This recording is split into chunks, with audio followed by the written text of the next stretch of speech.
வணக்கம் நண்பர்களே.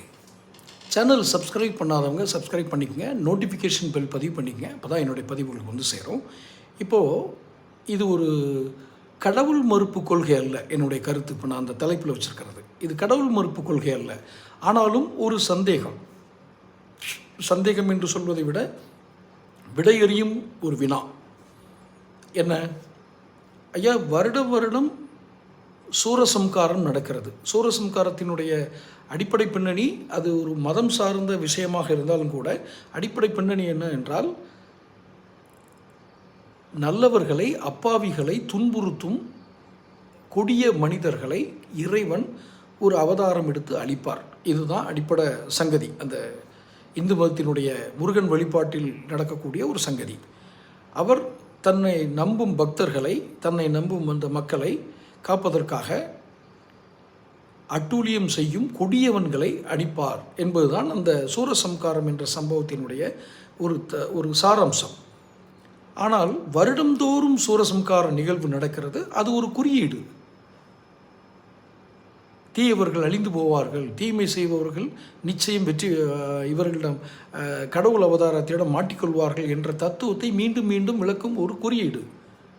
ஆனால் நடைமுறை வாழ்க்கையில் உலக வரலாறுகளில் சூரன்களின் எண்ணிக்கை அதிகமாகிக் கொண்டே செல்கிறது.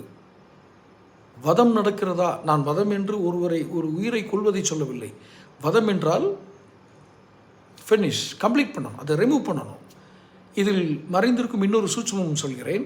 சூரசம்காரத்தினுடைய இன்னொரு வெளிப்பாடு, சூரன் என்பது வெளியில் ஒரு மனித உருவனாக இருக்க வேண்டும் அவசியமில்லை.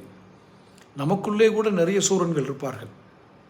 பொறாமை, அதிகாரம், புகழ், பதவி, பணம், பெண், பொன், இன்னும் பல விஷயங்களை கூறலாம். இதெல்லாம் நடைமுறை வாழ்க்கையில் சக மனிதர்களோடு வாழும் வாழ்க்கையில் நமக்கு எதிரியாக இருக்கக்கூடிய நம்முள்ளே இருக்கக்கூடிய சூரன்கள்.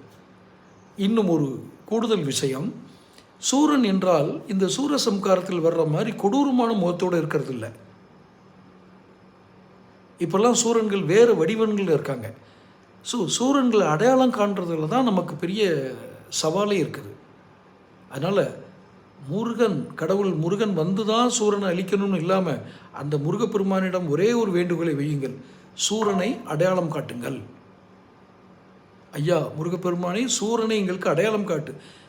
இந்த நிகழ்வில் நடக்கிற மாதிரி சூரன்கள் இல்லையே, கொடூரமான முகத்தோடு இல்லையே. சூரன்களை எப்போது நாம் அடையாளம் காணப்போகிறோம்? சூரசம்காரம் நிகழ்வு சரி, ஆனால் நாம் புரிந்து கொள்ளும் விதத்திற்காக இதை பதிவு செய்தேன். தொடர்ந்து பேசுவோம். சப்ஸ்கிரைப்.